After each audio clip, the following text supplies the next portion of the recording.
আমরা শেষ সময়ে বসবাস করতেছি, এই কথাই ঠিক। যদি আরো 5,000 বছর পরও কিয়ামত হয় তবুও আমরা শেষ সময়ে, যদি আরো 500 বছর পরও কিয়ামত হয় তবুও আমরা শেষ সময়। কেন? কিয়ামতের সবচেয়ে বড় আলামত মুহাম্মদ সাল্লাল্লাহু আলাইহি ওয়াসাল্লাম মৃত্যু হয়ে গেছে, আর অসংখ্য ছোট ছোট আলামত চোখে দেখতেছি। উঠে যাওয়া, আল্লাহর নাম নেওয়ার মতো লোক উঠে যাওয়া, রাস্তাঘাটে কুকুর শ্রীগালের মতো জেনায় লিপ্ত হওয়া, হজ বন্ধ হয়ে যাওয়া, কাবা ঘর ধ্বংস হয়ে যাওয়া, এগুলো এবার হবে ঈসা আলাইহিস সালামের মৃত্যুর পরে। কিয়ামতের আলামতের একমাত্র আলামত যেটার বর্ণনা কোরআনে আছে, দাজ্জালের কথা কিন্তু কোরআনে নাই। আরো যেগুলো বললাম বিভিন্ন ভয়ঙ্কর যুদ্ধ, ফিতনা, রোম, এগুলো কোরআনে নাই। তাহলে একমাত্র আলামত যেটার বর্ণনা কোরআনে আছে সেটা কি? ইয়াজুজ মাজুজ। যুলকারনাইনের বর্ণনায় সূরাতুল কাহফের মধ্যে আল্লাহ সুবহানাহু ওয়া তাআলা ইয়াজুজ মাজুজের ঘটনা তুলে ধরেছে। যুলকারনাইনের 3টা সফর, 3টাই ব্যতিক্রম ব্যতিক্রম ব্যতিক্রম সফর, এবং সূরা কাহফের প্রত্যেকটা ঘটনা ব্যতিক্রম। সূরা কাহফের আসহাবে কাহফের ঘটনা ব্যতিক্রম। সূরা কাহফের মধ্যে যে ঘটনাগুলো আছে, প্রায় 4টা ঘটনা সূরা কাহফের মধ্যে, 4টাই ব্যতিক্রম ঘটনা। একটা তো আসহাবে কাহফের ঘটনা, গুহার মধ্যে ঘুমিয়ে গেল, 300 বছর, 310, 309 বছর ঘুমিয়ে থাকলো, আশ্চর্য ঘটনা। অথচ মানুষ তাদেরকে দেখে, তাদেরকে মনে করে জীবিত, অথচ তারা মৃত বা ঘুমন্ত। তারপরে সূর্যের উদয়ের কথা এমনভাবে বলা আছে ওই আয়াতে, মিলানোই কঠিন যদি অনুবাদ পড়ে দেখেন। 2 নম্বর ব্যতিক্রম ঘটনা কি বলা আছে? মুসা আলাইহিস সালাম আর খিজির আলাইহিস সালামের ঘটনা, আর এক আশ্চর্য ঘটনা।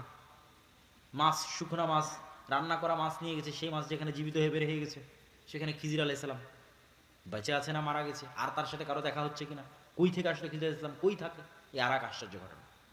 3 নম্বর আশ্চর্য ঘটনা জুলকারনাইন। জুলকারনাইন 3টা সফর দিল, 3টে সফরের একটা সফর ইয়াজুজ মাজুজ। বলছে এদের থেকে আমাদের বাঁচার ব্যবস্থা করে, প্রাচীর দিয়ে দেয়। তখন জুলকারনাইন সেখানে প্রাচীরের ব্যবস্থা করে দেওয়ার বললো আল্লাহ যেদিন চাইবে সেদিন এরা বের হবে। এখন সেই প্রাচীর আছে না ভেঙে গেছে, বের হয়ে গেছে, না কিয়ামতের পূর্ব মুহূর্তে বের হবে, আল্লাহু আ'লাম। কিন্তু হাদিসের ভাষা অনুযায়ী বোঝা যাচ্ছে যে কিয়ামতের পূর্ব মুহূর্তেই তারা বের হবে। যে সূরা কাহফের সবগুলো ঘটনা আশ্চর্য। ইয়াজুজ মাজুজ বের হবে, ঈসা আলাইহিস সালাম তার সঙ্গী সাথী মুমিন মুসলমানদের নিয়ে তুর পাহাড়ে আশ্রয় থাকবে। যখন তুর পাহাড়ে খাবারের সংকট দেখা দিবে, দুর্ভিক্ষ দেখা দিবে, খাবারের কিছু নাই, অসহায় অবস্থা, করুণ অবস্থা, তখন ঈসা আলাইহিস সালাম তার সঙ্গী সাথীদের নিয়ে আল্লাহর কাছে দোয়া করে কান্নাকাটি করবে, আল্লাহ এই ফিতনা থেকে আমাদের বাঁচান। তাহলে দেখেন এত বড় নবী হওয়ার পরেও কি ফিতনায় আল্লাহ তাকে ফেলছে, যে তাদের বাঁচার কোনো রাস্তা নাই কার সাহায্য ছাড়া? আল্লাহর সাহায্য ছাড়া। তাহলে আলটিমেটলি মুমিন মুসলমানদের বাঁচার কোনো রাস্তা নেই আল্লাহর সাহায্য ছাড়া। এটা ঈসা আলাইহিস সালামেরও বাঁচার রাস্তা নেই আল্লাহর সাহায্য ছাড়া, মুহাম্মদ সাল্লাল্লাহু আলাইহি ওয়াসাল্লামেরও বাঁচার রাস্তা নেই আল্লাহর সাহায্য ছাড়া। এই জন্য দুনিয়াবি আসবাবে ভরসা করে ইসলামের বিজয় হয়নি, হবে না। দুনিয়াবি কারণে বিজয় সম্ভব নয়, আল্লাহর সাহায্যেই বিজয় সম্ভব। তাহলে বিজয় হচ্ছে না কেন? আল্লাহর সাহায্য পাওয়ার শর্ত পূরণ করিনি, এই জন্য। দুনিয়ার শক্তিতে কম আছে এই জন্য এটা ভুল কথা। মুসলমানদের কোনোদিন দুনিয়াবি শক্তিতে বিজয় হয়নি, কোনোদিন হবেও না। মুসলমানদের বিজয় হয় আল্লাহর সাহায্যে। তো তোমার বিজয় হয় না কেন? তুমি আল্লাহর সাহায্য পাওয়ার শর্ত পূরণ করো এই জন্য, আল্লাহর সাহায্য পাওয়ার যোগ্য হওনি এই জন্য। এটা হলো আসল কারণ। ঈসা আলাইহিস সালামের চলবে না আল্লাহর সাহায্য ছাড়া। তো ঈসা আলাইহিস সালামের কান্নাকাটিতে এবার আল্লাহ সুবহানাহু ওয়া তাআলা ইয়াজুজ মাজুজকে এক বিশেষ অসুখ, বিশেষ পোকা মাকড় দিয়ে আল্লাহ ধ্বংস করে দেবেন। তখন তুর পাহাড় থেকে নেমে পা ফেলার মতো কোনো জায়গা থাকবে না, লাশ আর লাশ, দুর্গন্ধ আর দুর্গন্ধ, পৃথিবীতে বসবাস করার মতো কোনো জায়গা নেই।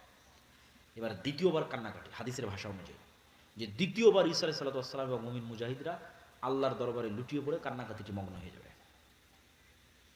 এবার আল্লাহ সুবহানাহু ওয়া তাআলা রাসূল সাল্লাল্লাহু আলাইহি ওয়াসাল্লামের হাদিসের ভাষ্য অনুযায়ী উটের পুঁজ যেরকম লম্বা, এরকম লম্বা পুঁজওয়ালা এক প্রকার পাখি পাঠাবে, যে পাখিগুলো এই লাশগুলোকে উড়িয়ে উড়িয়ে নিয়ে গিয়ে এমন জায়গায় ফেলে দেবে যেখানে মানুষ বসবাস করে না। দক্ষিণ মেরু, উত্তর মেরু, অসংখ্য বরফ আচ্ছাদিত অঞ্চল আছে, এগুলোতে মানুষ যায়ই না, আজও যায় না। এরকম মানুষ বসবাস করে না এরকম জায়গায় ফেলে দেবে। তারপরে আকাশ থেকে বৃষ্টি বর্ষণ হবে, পৃথিবী ধুয়ে মুছে সাফ হয়ে যাবে। তুর পাহাড় থেকে ঈসা আলাইহিস সালাম এবং মুমিন মুসলমানরা নেমে আসবে।